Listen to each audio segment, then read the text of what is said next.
ఏపీలో కొత్త వారికి పెన్షన్లు. ప్రభుత్వ ప్లాన్ ఏదైనా?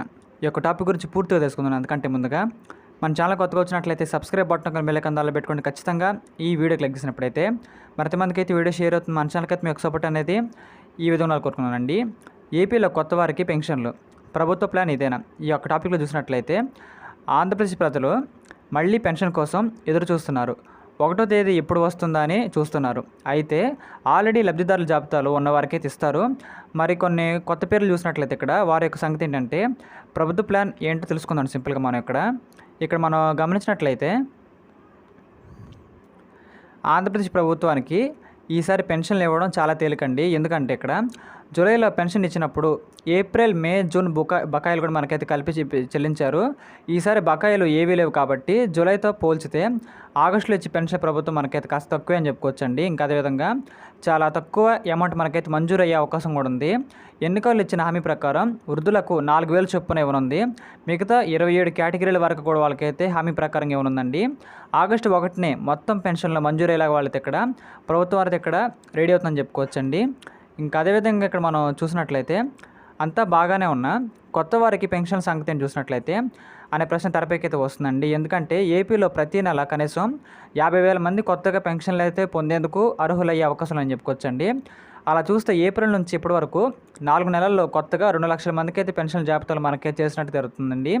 ఇవి అదనపు భారం అయ్యే అవకాశం కూడా లేదు. ఎందుకంటే ఇక్కడ ఏపీలో ప్రతి నెల కనీసం ఒక 50,000 మంది మనకి ఇక్కడ పేర్లు అనేది పెరుగుతున్నాయి కాబట్టి వాళ్ళందరూ కూడా ఖచ్చితంగా ఎక్కడైతే వాళ్ళు పెన్షన్ అనేది ఖచ్చితంగా మనకైతే మ్యాక్సిమం ఇచ్చే అవకాశం చెప్పుకోవచ్చండి.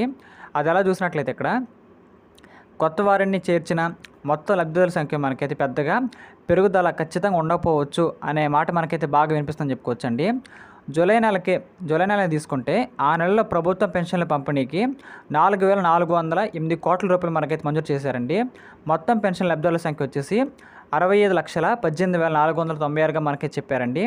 వారిలో 64,58,492 మందికి అయితే ఇక్కడ పెన్షన్ అనేది ఇచ్చారు. మిగతా వారికి అయితే ఇవ్వకపోవడానికి రకరకాల కారణాలతో ఉన్నాయని చెప్పుకోవచ్చండి. ఇలా పెన్షన్ పొందని వారి సంఖ్య 60,400 ఉందని చెప్పుకోవచ్చండి. అంటే వీరిలో చాలామంది చనిపోయి ఉండొచ్చు, విదేశాలకు వెళ్ళి ఉండిపోవచ్చు, అనర్హులు అయి ఉండొచ్చు.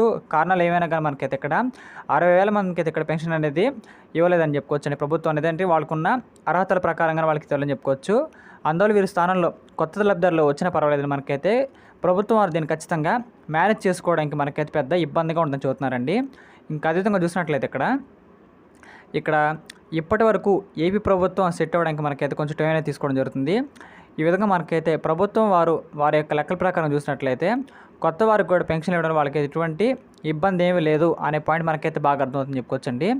ఆగస్టు 12 నాటికి ప్రభుత్వం ఏర్పడి 2 నెలలు పూర్తవుతుంది. అందువల్ల ఆగస్టు 15 తర్వాత ప్రభుత్వం వివిధ రకాల పథకాల అమలు, కొత్త లబ్ధిదారుల ఎంపిక, అనర్హుల తొలగింపు అంశాలపై ఫోకస్ చేయబోతుందని చెప్పుకోవచ్చండి. అందువల్ల కొత్త లబ్ధిదారులకైతే ఇక్కడ పెన్షన్ అందాలంటే ఖచ్చితంగా మరో నెల ఆగస్టు వస్తుందనే విషయం అర్థమవుతుందండి.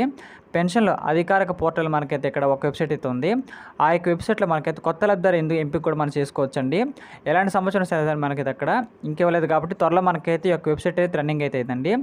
పెన్షన్లకు సంబంధించింది ఎవరికైనా ఏదైనా అనుమానాలు ఉంటే ప్రభుత్వం ఇచ్చిన టెలిఫోన్ నెంబర్ అయితే ఉందండి. 0866-241-0017కి అయితే కాల్ చేసి మనం కనుక్కోవచ్చు. లేదా society for elimination of rural poverty 2వ ఫ్లోరు డాక్టర్ ఎన్టీఆర్ అడ్మినిస్ట్రేషన్ బ్లాక్లో మనకైతే ఇక్కడ ఆర్టీసీ బస్ కాంప్లెక్స్ మనకైతే ఉందండి విజయవాడలో. అక్కడికి అయితే మనం అన్ని వివరాలు తెలుసుకోవచ్చండి సింపుల్గా. ఈ విధంగా మనకి ఏమన్నా ప్రభుత్వ పథకాల్లో మనకి ఎటువంటి లోపాలు వచ్చినా సరే, ఏదైనా సమాచారం కావాలనుకున్నా సరే మనం అయితే ఇక్కడ ఈ యొక్క అడ్రస్కి వెళ్ళి మనం మొత్తం తెలుసుకోవచ్చు అని కూడా చెప్పారు. కాబట్టి ప్రకారంగా మనం అయితే స్క్రీన్ మీద కనపడుతుంది కదండి, ఈ యొక్క అడ్రస్కి వెళ్ళొచ్చు. పిన్ కోడ్ వచ్చేసి మనకైతే ఇక్కడ 520001 అండి. మనం వెళ్ళి అక్కడ మొత్తం కూడా వివరాలు అయితే తెలుసుకోవచ్చండి. అర్థమైంది అనుకుంటున్నాను. ఇలాంటి మరిన్ని కరెంట్ అఫైర్స్ కోసం మన ఛానల్ని లైక్ చేయండి, షేర్ చేయండి, సబ్స్క్రైబ్ చేయండి ఖచ్చితంగా. Thank you.